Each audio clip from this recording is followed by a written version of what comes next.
Good afternoon and welcome to another episode of Unscripted and Unchained RPG Review. I am DM Bluddworth, and as you can see by the graphics, today's video is an Unscripted and Unchained mail call. However, I gave it a little bit of a twist, and I'm going to continue doing this from now on. Previously, I would just say it's a mail call, and then whatever I happen to get in the mail during that week, I would then share with you online. What I'm going to start doing now is I'm going to start labeling them a little bit more precisely.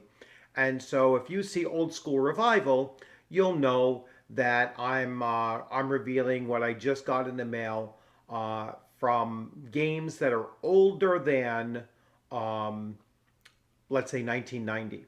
So whatever their original not original printing, but whatever their original edition is, that is what you're going to, be seeing. And anytime that I get like a Kickstarter that is a retro clone, then that would be labeled as an old school Renaissance. And then anytime I get a truly new game, then it'll just say either new school or modern RPG. And that way you'll get a better sense of, what exactly I'm going to be revealing in the video right from the title. And so if you're interested in taking a look at any of the three different categories, and I hope that you're interested in seeing them all, because if you're a tabletop role player, you should really be interested in both the historical past of the game, or the games that we're all actively playing, or see what's new coming out. So it's all for the sake of just kind of doing a reveal of what's upcoming. So here we go with full screen. So I'm not quite sure. I've had this now for quite a while, but I don't think that I've done a separate video on it. So I'm just going to re-mention it here. But I picked up supplement 4 of the OCE, the white box, and so I have supplement 4 now. So this completes the Dungeons and Dragons, the OD&D supplements. So I had the original 3 books plus now all of the supplements. There's only one other one, and that's like the miniatures game, which I don't really consider it part of the white box. I may get that if I see it cheap enough. I paid $40 for this. You really can't go wrong with that. It was a really great bargain, and the main reason why I picked this up was because I had learned that there's a markup of Conan the Barbarian, which is I'm a huge fan, as you can see right behind me. I'm a huge fan of Conan the Barbarian and Robert E. Howard in general. So when I noticed that, I was like, I have to get this. It's a really in good condition, so I'm very, very happy with it. And like I said, for $40, this is something that normally goes for 3 times that amount or more. So great pickup. Another thing I'm really, really happy about getting is I finally got the Dungeons and Dragons Dragon Magazine, the 250 issues of Dragon Magazine. It's a 5 CD set. I already popped it in and it works, and I'm really excited about it. And what I'm going to do with this is I tested on my dice roller. There are 80 issues on the first disc of this. So what I'm going to do is, when I start revealing these videos in this video series, I'm going to randomize that roll.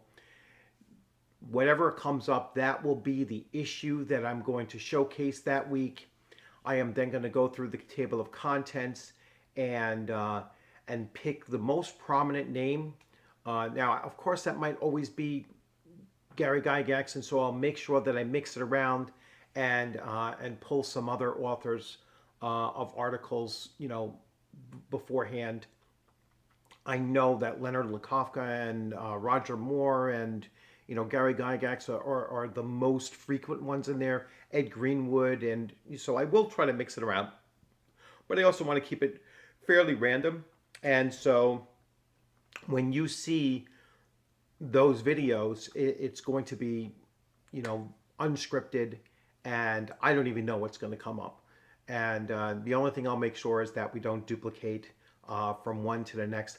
I don't know if I'm going to do 250 videos of it and hit every single Dragon magazine, but we'll see how well it, how well people take to them and if they're interested in it.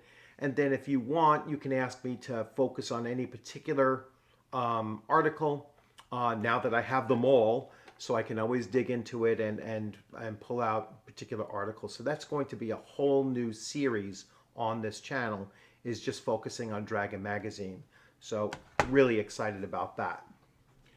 The next one that I picked up, and finally I got my hands on it, is the 144-page Deities and Demigods, which includes obviously the Cthulhu mythos, and I always mispronounce it. So maybe if I'm staring at it and I look at it, it's the Malibonian mythos. So and yes, they are right there. Actually, let me just turn to Cthulhu so that you can see. Now, the thing that is special about this, if you're not aware, is that TSR produced this book and this particular edition of the book before they had the rights to those two IPs. And so, there it is, Cthulhu Mythos.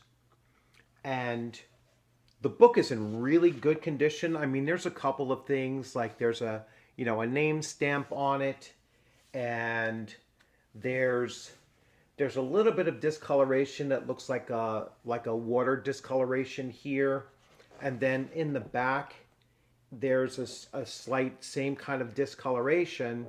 It's about 1/4 of an inch into the pages, but it doesn't go through. It's only on the the very front and the very back pages. The rest of the book is clean, very clean. The corners are a little bit wear and tear, as you can see, and slightly faded. All right, $130. So that's why I grabbed it, because $130 was a steal for this. You will easily pay, even in this condition, far more than $200 for it. It's just that hard to find, and that hard to get for a price like that.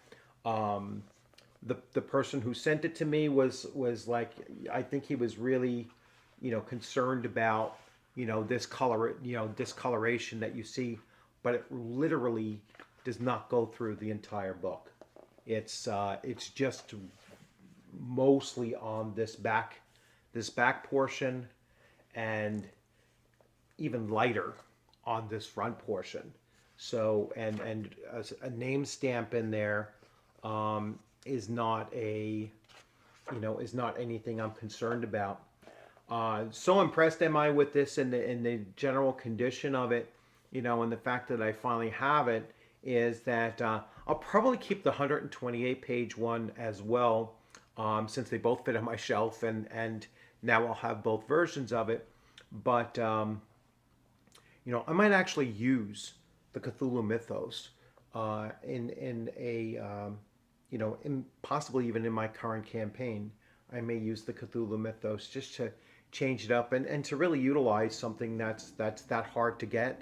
And it is canon, because it was, it is in a hardcover, and it's it's part of first edition AD&D canon as far as I'm concerned, and so I will most likely include that in my campaign. So pretty exciting news. I mean, I'm really happy with these, with just these 3 items that I picked up, and now I've legitimately completed my first edition Advanced Dungeons and Dragons collection, because that's the crown jewel of first edition AD&D, is to get your hands on that particular book. And I have everything else. I mean, I don't have like Legends and Lore. I originally had that, and I traded that in to get a better price on the original deities and demigods that I have there. And then when I spotted this for that price, I definitely jumped on it. I was really happy with with this here. Again, I got this for a bargain. Believe it or not, $100 is a bargain for this. This normally goes for a little over $200 as well. And so I grabbed on this here, and getting this for 40 bucks is super, super cheap for any of these supplements going back to the OD&D white box. So again, every once in a while you get lucky on these searches on eBay. Last week I was unlucky in that I missed the email that was going to give me, essentially the monster's manual for Dangerous Journeys, and it's extremely hard to find. I don't think that many of them were actually printed, and so it's a very hard thing to find. So sometimes you miss them, sometimes you catch a break, and these three purchases here, even though it amounts to darn close to $300, was still major components of any collector's collection there.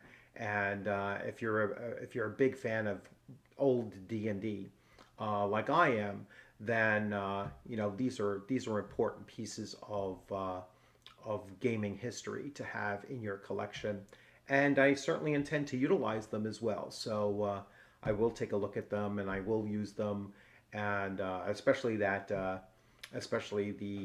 Dragon magazine, because back when I played with my gaming group, my first gaming group, we utilized the Dragon magazine long before a lot of those articles made their way into Unearthed Arcana. And so we really did use that during our campaign. And my DM at the time, I mean, he was the one that was getting most of it. He was the one with the most money. So his parents bought him everything he ever asked for. And as far as the gaming stuff was concerned, and we kind of glommed on and utilized his stuff when we wanted to borrow it. So again, just a great collection of things that came in the mail over these last 2 weeks, and I hope you enjoyed this. I look forward to seeing you on the gaming screen sometime soon. If you like this, please give it a thumbs up. If you have any questions or comments, please leave that in the comments section. And as always, enjoy the rest of your weekend. Stay safe out there, and happy gaming. Keep on gaming. Keep it old school, keep it new school, however you like to play in this hobby. Play the way that you enjoy. Have a great time with your friends, whether it's in person, in your home, at your local gaming store, or in a local library, or if you're online like I am, virtually. Keep that contact going with your group, and just enjoy, because the hobby is the best hobby out there. And I firmly believe that, and I support that for I'll support that until the day I die. I've been involved in this hobby for going back to 1977. So what is that, 47 years that I've been involved in this hobby, and it truly is a great hobby to be a part of. So again, thanks for joining. Have a great day, and take care.